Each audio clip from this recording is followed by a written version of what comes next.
There's probably a book sitting on your shelf right now that you're scared to read. Not because it's too long, or it could be boring, or has a scary monster in it, but because you know it'll challenge you, or it could change you.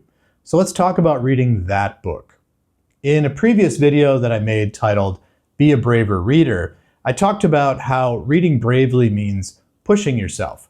Not in terms of how many books you read, or how fast you read, or in the number of pages that you read, but in the type of book that you're reading, or the type of thing that you're willing to face on the page. This video is about a specific kind of bravery, picking up books that make you hesitate. So let's talk for a minute about challenging or scary, and what does that really mean in reading. It's not about ghosts or gore or monsters, literally, although it could be. It's about the books that challenge your worldview, or force you to face difficult truths, or maybe stir up emotions that you might not want to feel. Take a minute and think, and just ask yourself, what's the last book that made you feel uncomfortable? Like emotionally or intellectually uncomfortable or challenged? Some examples of this are, books about trauma, books about death, injustice, mental illness, taboo subjects, maybe things like drug addiction. It could also be books with unconventional structures, like postmodernist literature. It could even be poetry. Poetry is very challenging to read for a lot of people. It could be books just with a different type or a different style of language. It could even be something from the past, like from a previous century, that's just written in a way that's very different from contemporary writing. So it doesn't always have to be, dark, nasty, stuff like that. It could be things that are just intellectually challenging. We're also talking about books that critique things that you value, or expose you to unfamiliar ideas, unfamiliar cultures, unfamiliar ways of thinking.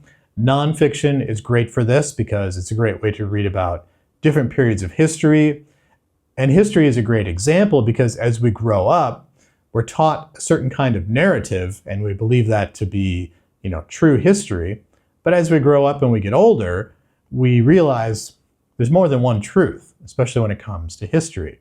So that's a great example of challenging or scary reading. But why?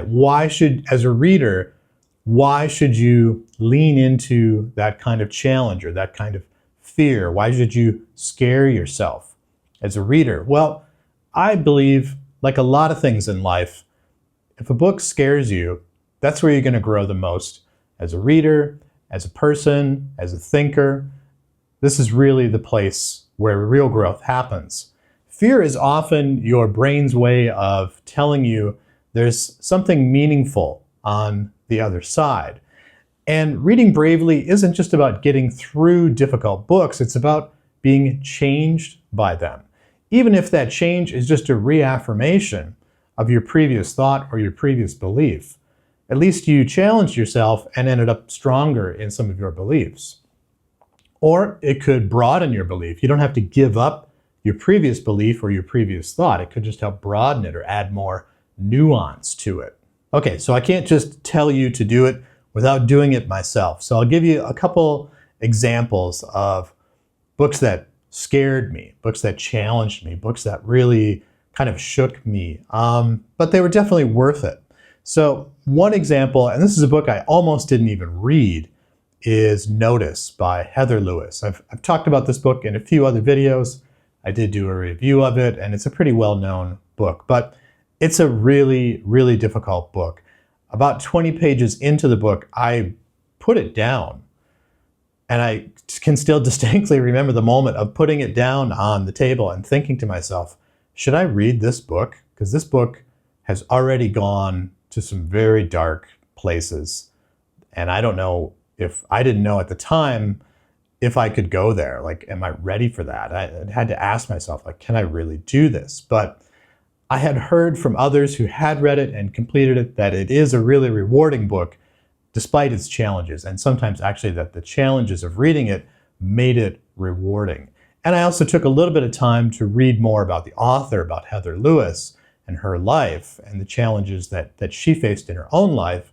And that spurred me on to go ahead and finish and read the book. So, and after I came out of it, after I finished reading the book, I mean, up to the last page, the book is challenging all the way through in a variety of ways. And it really went to some dark places that I did not want to go to, that I have glimpsed in my own personal life, just glimpsed. But these really went there and lived through it. But after I got through it, I actually felt like I gained some understanding of people I have seen in my life who have gone through similar, hopefully not as horrible and horrific circumstances, but similar circumstances, especially in terms of struggling with drug addiction and struggling with loneliness, and how those two things together really can be very damaging forces in people's lives. A second one that I read fairly recently is Rush by Kim Wozencraft, which is a crime novel. And although it's a genre novel, again, it's another novel that touches on addiction. And there were a few scenes in there that when I read them, I thought like, wow, that's incredibly authentic. She's clearly gone through this or gone through something similar in her life. And it went to some pretty dark places, but it comes through on the end. That's a book that has much more hope than Notice does, but goes to some similar places. So this really shows, for me personally, what bravery as a reader could be. It's been a long time since I've read that type of book, and I was actually kind of pleased and happy with myself for doing it. So some good evidence there for you that it can happen and it can work and it can be a good experience for you. So that kind of leads into a really important point, and I hope that you've stuck with it this far before maybe turning away or something like that, because this point is really important, and that is that there's a difference between challenging and harmful. So brave reading does not mean re-traumatizing yourself or traumatizing yourself. It doesn't mean ignoring boundaries.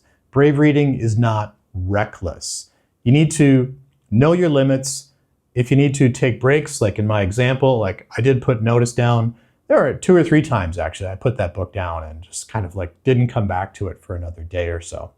You can skip and pass over sections if you need to. So being a brave reader is also being a self-aware reader and knowing like, okay, and stopping and asking and saying, okay, can I go there? Can I read this? Is this going to be okay for me to read? I laugh because it's uncomfortable, but it's true. You do need to ask yourself that.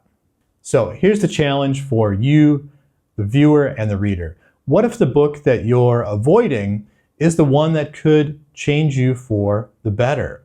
And when are you going to read that? So please leave a comment below. Let us know a book or two that is sitting on your shelf that you know is going to be challenging or scary for you to read. And let us know if you do plan on reading it.